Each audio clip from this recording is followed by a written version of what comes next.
Hola, bienvenido al Photo Brew. Me llamo David con Manny. and then that's the only segment you're gonna get in Spanish. Spanish podcast coming never. Yeah. What's up, man? Because I'm probably the only Mexican that doesn't know Spanish. Really?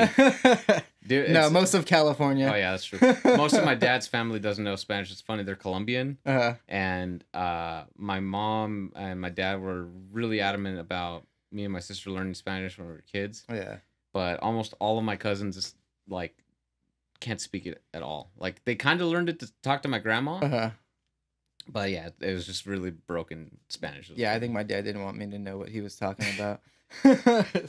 My mom blames him. He blames my mom. But hey, it is what it is. So what's up, man? I feel like I haven't seen you in like a couple of weeks, even though it's been about... It's been a week. Well, yeah, about a week.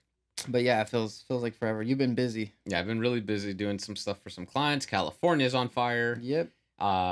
There's a lot of smoke over by my house. Yes. I live in Eagle Rock, and I'm nowhere near like some of the fires. Yeah. I think the further east you go towards like Azusa, that's where you start seeing a lot of the heavy smoke. But the smoke finally like rolled in yesterday. Yeah. And like someone actually posted a meme on Facebook about Blade Runner. Like the sky just being this really like nasty orange color, and next to it was San Francisco 2020. Oh man! So I was just like, oh, so we're in a movie now. Yeah, it totally looks like Mars to me. Like I was crazy. saying that it looked like Mars, and somebody posted like some meme where it was like a U-Haul with like guns all attached to it, and it's like, oh, 2020, and I'm like, fuck yeah, I want to rent it. Oh man! Bust a Mad Max right now with the color of the sky. So what are we drinking for coffee today? So today I brought a coffee from Reyes Coffee. He's a local coffee roaster over in the Sylmar area. Really good coffee. This one I believe is their medium or dark roast. Yeah, this one's very strong. Or somewhere in the middle. I like it. But yeah, like I've worked with him a couple times. He's a really great guy, and just figured might as well support, you know? Yeah, support the local coffee businesses. That's our thing. And this is my third cup, by the way. Oh wow! Yeah, you've been on one today. Oh, I mean, I've literally spent I think most of my like early morning to afternoon like just editing video. For my client. I had a lot of fun. It was great because I like I showed you, but I finally got an overhead rig, so I just bought a C stand, $100 on Amazon, with the arm, so I was able to prop it over my desk, mount my R6 or RP on there with the ball head I have, and get some really nice top down. And speaking of the R6, I got a firmware update. Yes, it still overheats, but not as bad. Or I noticed that like I could do more like shorter clips, like start and stop, a little bit. Like I didn't count the exact number, but like I noticed I definitely recorded more than like when I initially had it to overheat the first time. But it's still got the overheat warning with the temperature control on and everything. But yeah, I mean, it is what it is. It's like whatever. Like, it's the first update. I'm sure. Yeah, it's like I mean, at this point, it's like, and you saw the video I edited, so it's nothing special. It's literally just top down with hands in a box. Yeah. That's all I'm gonna say. But yeah, so it's nothing crazy. Like I'm not shooting a full like production with it. Oh, it looked fucking awesome. Yeah, so. Dude, it's nice and crispy. Yeah, like definitely like very crispy. So what have you been up to? Working.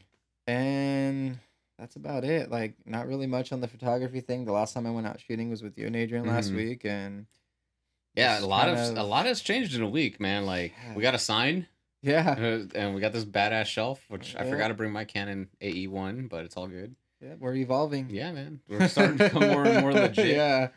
But we're getting there.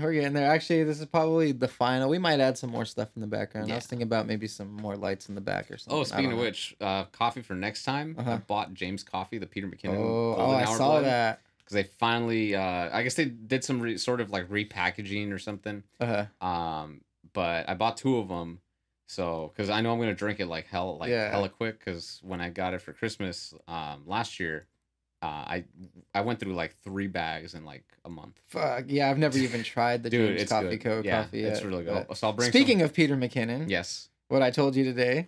So I had the only Peter McKinnon collectible item I had was the hot sauce bottle. Oh, and yeah. It's been sitting on my table for like a month, and the wife's like, "That's got to go off the table. It's gonna break. It's gonna just put it away."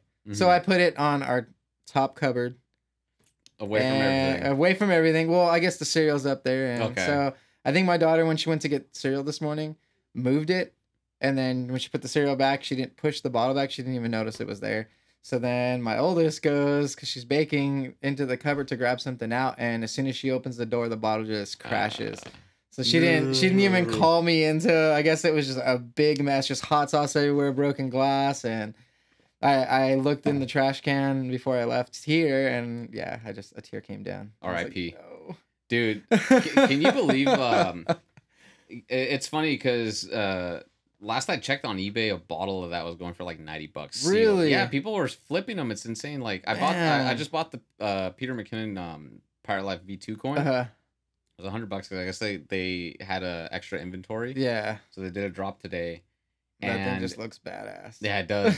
But the black one that he made a couple months ago, I think I saw it go for like $350 on eBay. People are just flipping Holy stuff. Shit. That's the power of like drop culture, man. It's it's something I don't fully understand. I don't like the whole flipping aspect of it, because it's like, I feel like the whole drop thing is to be like in the club. Like, yeah, I got it. You know what I mean? I got it when he dropped it. Not, oh, I spent freaking $300 extra just to get that coin because I really wanted that coin. It's like, just get it during the drop. And I understand some people are working. Like, the drop came out today at 9 a.m. when I was at work, and I was on the road and at the time, and I looked at it. I'm like, fuck, I want to buy this. But then I saw the price, and I'm like, it's tempting. I can't do it right now. It's like, I mean, I decided to pull the trigger on it because I wanted it last time. Yeah. And I was like, okay, this is probably the cheapest I'm going to get it. And I have money coming in, thankfully. So I was like, all right. I'm just going to borrow yours. Yeah, I mean, I'll bring it. We'll do some product photography with it. Because it comes in a dope little box. Yeah. And who knows if it's even going to be the same box. Because you know he likes to change stuff up. So you might get something. Well, the other one was a puzzle box, right? It's the same one. Oh, okay. Yeah, so I think it was the V1 didn't come with the puzzle box. It just came by itself. So yeah, who knows what he's gonna put it in this time? It might be something else, or a different style. I'm waiting for the handkerchief, man. Yeah, the handkerchief's pretty dope. That's gonna be dope. Just put it on my card, like windshield or something. But anyway, so what I wanted to talk today about with Manny, because you've been doing boudoir for several years now. I've been doing product photography more so this year. Yeah. Kind of like. Talk about like how to find your style and like what we did to really get to where we're at today. So yeah, I'll let you start with that. Okay, so finding my style, it was kind of a journey because I started just on the road taking pictures with the phone, doing more buildings, doing more landscapes, and when I got my first DSLR, I kind of just wanted to shoot everything and anything. So I went to portraits. I started doing concert photography. I started doing a lot of sports because of my daughter, and then I started doing a lot of skateboarding. And I still do concert and skateboarding a lot. I would probably say that my main stuff right now is boudoir, sports, concert, and street. Like that's what I like shooting. But I switched to boudoir versus portraits. I mean, I still like doing portraits, but I like boudoir for the whole art side of things. Like I felt like if I was going to do photography for the business side of things, I wanted to make money doing something I enjoyed doing as far as like art. So boudoir to me was just a different art form. It uses a lot of light, and the style that I like doing is a little bit more on the like fine art kind of style, because I like playing with a lot of shadows. I like playing with the light, curvature of bodies and stuff like that. So I would say like I switched to that just because I wanted my business to be something more meaningful. So as far as the art side of it, it's actually meaningful to the people who I'm taking the pictures of, because they're seeing themselves as art. They're seeing themselves differently than they probably view themselves. And that's what I wanted to do. I just wanted to be able to capture that and then just be able to have some prints, you know what I mean? Yeah. Be able to give them some prints or an album or something where they can see themselves and be like, man, I look fucking dope. Like, this is badass. That's cool. Like, I'm art. I'm gonna put it on my wall, in my bedroom or something, or in the bathroom. Once I lose not lose more weight, but like get in shape, I'll be like, hey Manny, let's do some boudoir. I need more males. I've been trying to let's do it. I'm down. So, all right. So but yeah, like how did you get your style? Like, well, I mean, with my style, like I've been shooting for 8 years. Kind of started like you, kind of just shooting on my phone, shooting everything. I started in Big Bear. For the week of Christmas, I was out there for a whole week with my family, and no Wi-Fi. Like, there's just nothing out there. You're lakeside, and it's snowed over, and it's beautiful. So I was like, I'm just gonna take pictures, and then I would edit the photos by throwing like a filter on them and then put it on Flickr, not Instagram, Flickr. And that's how I started. And then when I got back home, I just bought this like Fuji point and shoot. Shot with that for about, I think, 6 months. Then I bought my Canon T3i, and then ever since then, just been shooting. And started mostly with landscapes. Then I got kind of bored of that. Then I started doing cityscapes because I think it was like 2014 to 2016. I want to say that was kind of like, I think, at least here in LA, like the peak of like the cityscape popularity. And so I did that for a while. Then I started doing more street photography like late last year up until, everything pre-COVID. So like to around like February, March. And now that I've been stuck at home, I've been doing more product photography. And I do consider myself a product photographer. Like, I feel like if I had to pick a thing to identify my business as or specialize in, it's definitely product photography. Especially because now I'm working with a couple clients doing products for shooting their products. So it's been a lot of fun. I definitely thank a friend of mine that I did some product photography for like 2 years ago, who constantly like would grill me. Like, he was one of those clients that was very particular and nitpicky, but in a good way. Like, they gave you really good constructive feedback. And so that's what I definitely felt like I needed to really kind of like nail it now. And I definitely feel like I've come a long way since then. If you look at some of the work I did then to now, it's just like night and day. So it's really cool, man. It's crazy. Your work's very awesome. I mean, like I said before, like, you and Adrian have inspired me with his coffee photography, and then all your product stuff. Like, and when COVID hit, it kind of gave me just the inspiration to like, I want to try this thing. And it's a lot of fun, because just having to build out a little set or trying to like tell a story with a product, it kind of like gets that whole creative, mind flowing again. And it's a whole nother just realm of photography, like versus when you're on the street and you're just trying to tell a story on the street, or like that's one thing that I love about photography. It's like you can tell a story in so many different ways, and just seeing art through like another photographer's eyes is always fucking awesome. It's just inspiring. No, definitely. And it's like, when I see people like you and Adrian like kind of like dabbling in it or like picking it up, I was just like, oh, that makes me feel proud that like like, and it's weird for me to say this, because it's like I've always been accustomed to like having people, let's say, like Peter McKinnon or like Casey Neistat or some other really big creative like inspire me or inspire others. But like for me to hear like, oh yeah, like not just from like my friends, but like from other people like on Instagram that just randomly message like, hey dude, like your page inspired me to get into product photography. Like that's very humbling to me, especially because I'm not used to it, so it feels a little weird. Like sometimes when people say it in my head, I'm like, wait, what? Like, that's cool, So I'm always grateful for knowing that like I played a role in like helping this person try something new or really get into it. Like you bought the Star Wars cards after I bought the so and I got Adrian that yellow deck for his birthday, so it's like just little things like that to like shoot and kind of like show that we all have kind of like a camaraderie. Because I definitely feel, especially more because my page is more EDC, I definitely have made more friends within that community.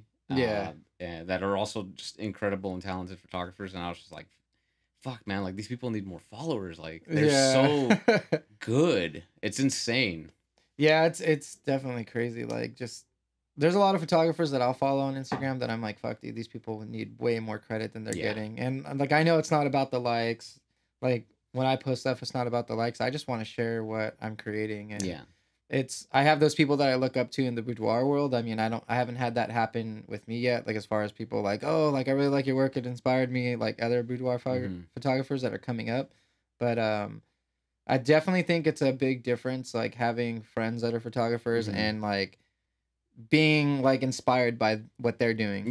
Versus like the people that I do look up to on like the business world or just other photographers, like it's definitely different because then it's kind of like it gives you that extra push because then it's like it's real. Like I know I'm talking to you guys on our little like group chat and it's kind of like, oh, check out what I did. Oh, that's fucking badass. And then, oh yeah, check out what I did. And it's kind of like keeps the drive going because I know it easily dies out because it's like shooting the same thing over and over, going out in the street and shooting this, like it can get like it can go stale very fast because you're just kind of like, oh, I've done this before. So having like other photographers around you that kind of dabble in this and that, like just kind of gives you the push because then it's like, oh, dude, David just shot some fucking cards that looks dope. Now I want to go test out some shit with my cards. And like cards are actually really fun to shoot because what you're saying, the textures of them. Oh yeah, like, man, those boxes are nice. And yeah, that company Theory 11, man, their cards are awesome, man. Like their packaging, their prints, like everything's just badass. Like, I really want to get the Hudson deck from them. That's just a badass deck. The next one I want to get from them, I think, might be the Contraband because it comes. Well, if you buy the special edition one, it comes in like this book lamp case that has like a hidden compartment. Oh, that's and you dope. Pull the cards out of there, so it's like I kind of want it for decoration. Yeah, and actually, like you could actually like turn it on and off. I guess it's battery powered. But it's a little on the pricier side, so I was like, I think I'll wait. Yeah. But yeah, man, like it's always fun to collaborate with you guys and have friends that kind of like push you forward. Like I sent you guys that video I just shot recently for feedback, and so it's always fun to kind of like play off of each other's ideas or get feedback from one another. Because like I definitely agree with you when you said about how the drive just kind of like just dies. Yeah. Because I definitely feel like when it comes to me, at least shooting like landscapes and cityscapes, I have like little to no desire to shoot that now just because it's the same thing. It's like, it's kind of boring, especially during the summer because, I like to shoot when it's really moody, when it's raining. Yeah, same here. Because just you see all kinds of textures and just the way the tones come out after you edit them look awesome. But or definitely like taking a trip with your friends somewhere new to go photograph, which we still got to plan something for when A, California's not on fire, and B, when the weather cools down. Yeah, that's what I was saying. Like I think late October would probably be good to run around in some of those spots because you're still getting the fall look and then it's cooling down, and if we do get some rain, dude, that'd be awesome. I can't wait to take the R6 in the rain. I fucking love. I love the rain clouds, like rain clouds over cityscapes or even just landscapes. Like that was always my favorite thing to shoot. Like when I started, even with the phone, it's like those dark clouds just create so much contrast in the sky. It's like crazy. And then like in some aspects, you can even blow out the sky and it's fine. Yeah, and it still looks really good.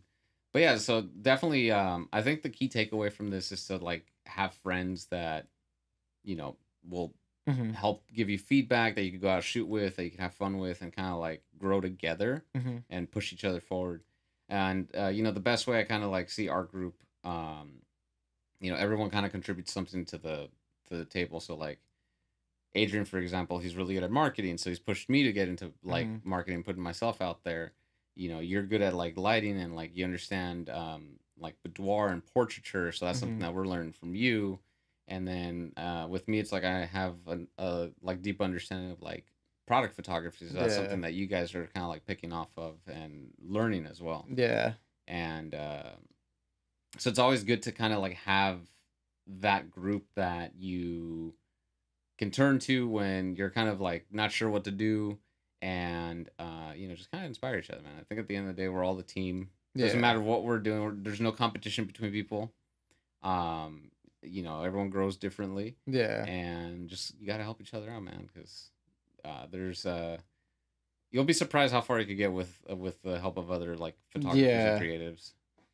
Yeah, for sure. And like just even like in the boudoir world, like I know I've reached out to a couple of them, and you would think because it's such like a like fierce competition out there that they would like not want to talk to you about it, but it's like there's forums, like we have our own like little like forums. There's like just little like chat rooms that we can go in, and like everybody shares everything, like as far as like pricing, like what lighting like to get, like just ideas for like room setups and stuff like that. It's like it's really cool. Like I've learned a lot just through other boudoir photographers, and like just stuff that's helped my business. So it's really cool that they have that out there.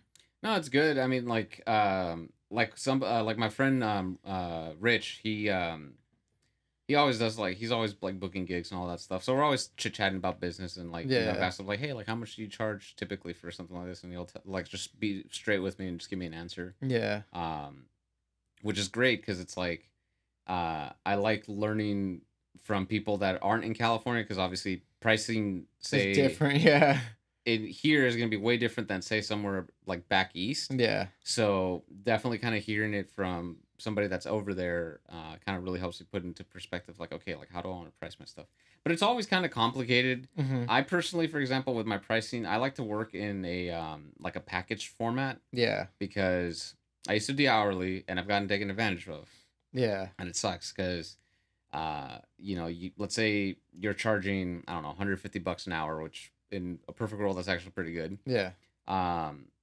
You know, but you're only gonna do, say, 1 hour's worth of work. You're only gonna make 150. Yeah. But you still have to like account for like drive time, if you have to drive, gas, if you have to drive far, editing time, all that stuff. Whereas if you charge, say, $500 flat rate for, say, product photography, you give them 20 photos as an example. Now you're getting good value. You have money to spend on gas if you have to drive far. You have money to cover your expenses for like editing, so you're paying yourself for the editing time. Yeah. Let's say you only do like maybe an hour's worth of work, but hey, you made $500. Yeah. So I definitely like doing that, just because it is, I think both sides get something valuable in return. So it's like, okay, the client knows that they're not going to get like ripped off or taken advantage of. And then conversely, you aren't going to get taken advantage of or ripped off. Yeah. And you don't have to do extra work that isn't what you guys agree on, whatever your packaging and details are. So, yeah. And I know a lot of times too, like most people, or most photographers, or maybe just anything with business in general, I think most people don't know where to start, and they don't realize that the customer always has some type of a budget. And if you're not asking what their budget is up front, you don't know what to work with. Yeah. So like instead of giving a price, you always want to ask what the budget is first, and then work some, you know, like packages to fit that budget. Yeah. So no, definitely. It's like, you know, like I'll have my pricing listed on my website for the packaging, and you know, sometimes like I'll have clients reach out and say, hey, my budget's this much, like how much could we negotiate? And so we'll go and negotiate. I like to negotiate because it's part of the process. It's fun. Yeah. But I definitely do recommend, if you are going to do like a packaged like bundle, let's say $500 for 20 photos as an example. Yeah.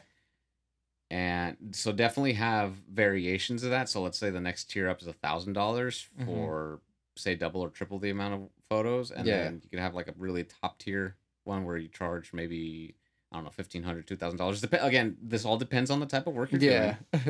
Obviously for video, you're going to charge more than photos, but you know, have variations of it. So even if your client can't afford, let's say, the most expensive one, they might be able to afford something on the lower end or the middle. Yeah. So, and then even if they're still kind of like iffy on them, you know, then negotiate with them, because it's part of the process. And dogs are awesome. She is just going off. I don't know what's going on. It's all good. But yeah, kind of like what you were saying. I think like the best thing you can do as far as like bundles go is our packages is whatever you want pricing wise, try to set that as your middle package.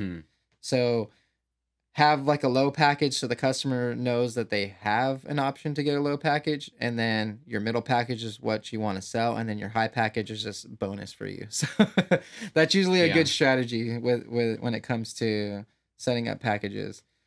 But I think that can goes for anything too, like even with video. Because also you know exactly how much income to expect too, and it's like, you know, you don't have to worry. It's like, oh fuck, how am I gonna pay my bills this month? It's like, okay, well, if this person, let's say your package is $1,500. Yeah. Say if they get it, it's like, okay, well, that covers my monthly expenses. So yeah. Good. So yeah, so because a lot of people say sometimes don't put the pricing on your website. Because then, you know, people are gonna want to say pick that package, let's say $1,500, but have you do extra work, then you're gonna end up losing money. But I usually have other stuff, like for my wedding packages, for example. You know, I charge, I think it was like $1,500 or $2,000 for like a full day. It was just like 8 hours. Yeah. For just one photographer. Yeah. And, you know, I list out the details as far as like what you get, like in terms of coverage, photos, etc. And then if you want an extra photographer, I have that in the subsection that says extra photographer is like another $1,000. Or if you want a videographer, that's like $1,500. Yeah. That way, you know, the person that let's say I bring you in to do a wedding, like, okay, that's your money, that's guaranteed money for you. It's not gonna cost me extra money out of whatever budget that they already gave me. Yeah. So so definitely keep that in mind as well. If you are doing something like weddings or some even product photography or any type of video, have your core package, but then have little extra add-ons that you could like potentially upsell to potential client. The best thing you could do is like if you guys out there are like trying to do a certain type of photography and you want to know pricing, reach out to other photographers. Like go find a forum, because searching through businesses' web pages, you're not gonna find pricing. There's a lot of times you're not going to, and if you do find pricing, they're not worried about you anyways. Yep. So. But with that said, I think this is a good place to stop. Thank you guys so much for watching. Thank you. I don't even know what camera to wear. Thanks for listening to the Photo Brew. If you're listening to it, if you're on YouTube, thanks for watching. Yep. Follow me on Instagram at Delo Visuals. Follow Manny at Manny Besserell. And you know, subscribe on iTunes, Spotify, and wherever you get your podcasts. Yep. And we'll see you guys or hear you guys in the next episode. All right. Along with our dog. Yep. Bye. Bye.